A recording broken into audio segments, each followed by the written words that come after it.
नमस्कार मंडळी, मी स्मिता. काल देवदिवाळी बरं का. नेमका आमच्या हास्य क्लबचा चतुश्रृंगीच्या मंदिरात दीपोत्सवाचा कार्यक्रम होता. म्हटलं आपण जायचंच आणि आम्ही मैत्रिणी गेलो. बरं का, काय सुरेख अनुभव होता. खरंच खूप मजा आली. सणाला असं काही देवळात जाणं आणि अनुभव घेणं हे खूप मनाला शांतता, तृप्ती देतं. आणि तिथून आम्ही पुन्हा पाताळेश्वराच्या मंदिरात गेलो. बरं का, ते मंदिर तर दगडात खोदलेलं मंदिर आहे, म्हणजे लेणीच आहेत ती. आणि ते एवढं भव्य मंदिर, त्याचा परिसर खूप खूप छान आहे. मन म्हणजे भरलंच नाही, परत एकदा जावंच लागेल. आणि तिथेच अरण्येश्वराचं सुद्धा मंदिर आहे. सगळीकडे दीपोत्सव इतक्या जोरात जोमात होता. लोक इतक्या संख्येने आणि आनंदाने उत्साहाने ते साजरा करत होते. बघून खरंच खूप मस्त वाटलं आणि ते तुम्हाला शेअर करावंसं वाटलं. पहा आणि सांगा मला कसा वाटला व्हिडिओ ते.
पैसे टाकायला पाहिजे, तेवढं वेळ तर पुढे चला.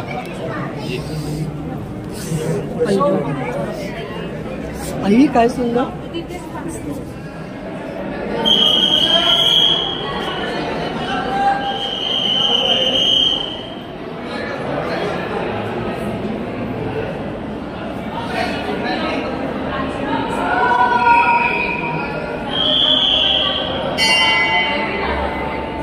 मी काय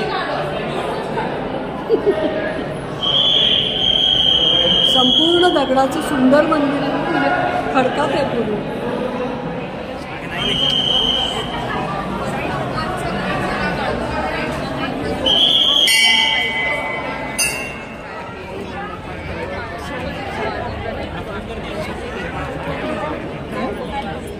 दगड कोसळण्याची शक्यता.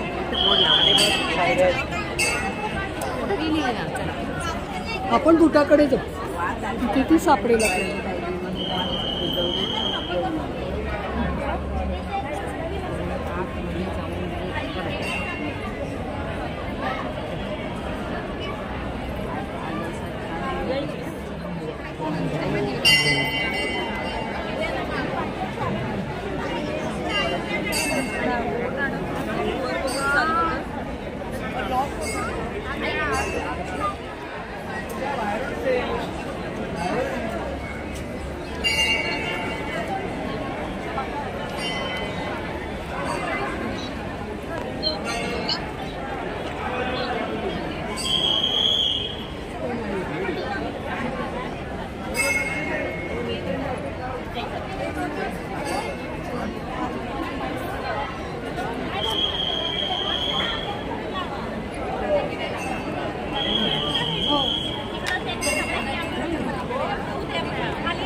आकाशात उजळलेला दीप, चंद्र पण मस्त दिसतोय.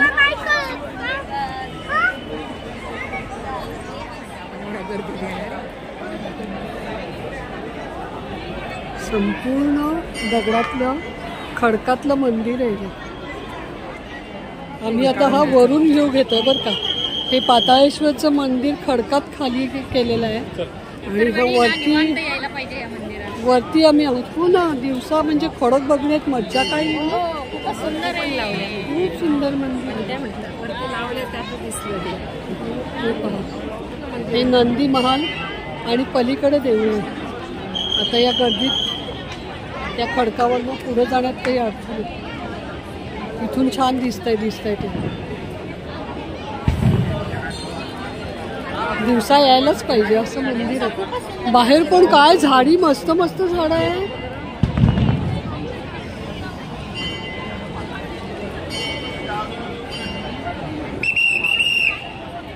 इथं ते तूप देत आहेत बरं का याला पणत्यात घालायला.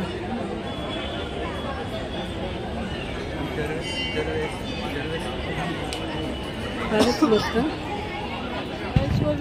लागून जंगली महाराज मंदिर आहे ना, तर आम्ही जंगली महाराज मंदिराच्या इथे आलो. इथेही खूप पणत्या लावलेल्या आहेत. किती मस्त आणि प्रसन्न वातावरण आहे.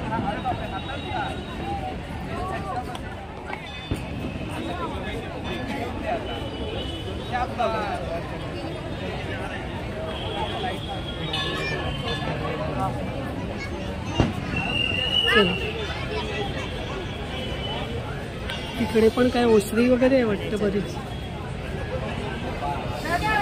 किती मस्त झाडी वगैरे, दिवाळी सारखंच वाटतं. देव दिवाळी ना, किती प्रसन्न वाटतंय.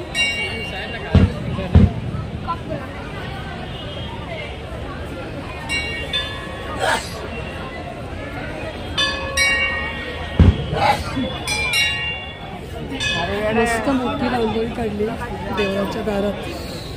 पहिले तू हात का सोडते का?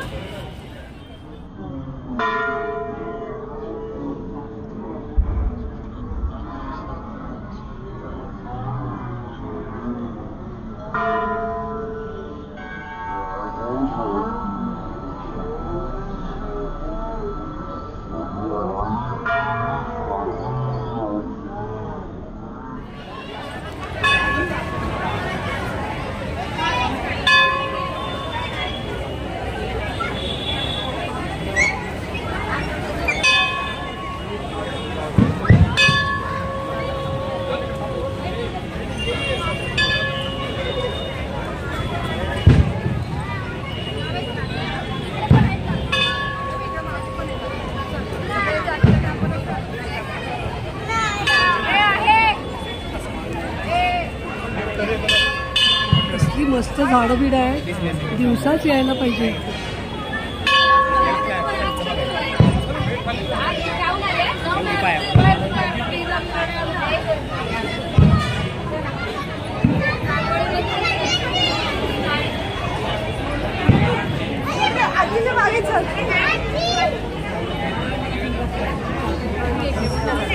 थांबा, इथून बघूया.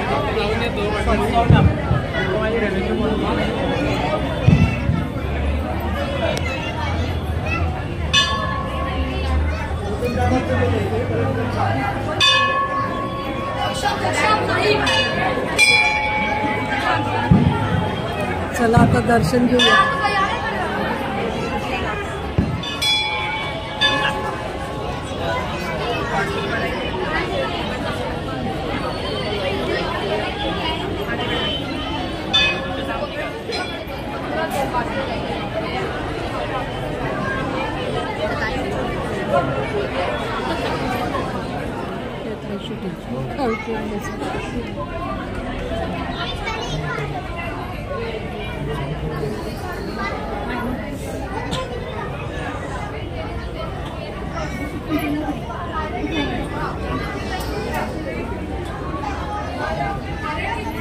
चलो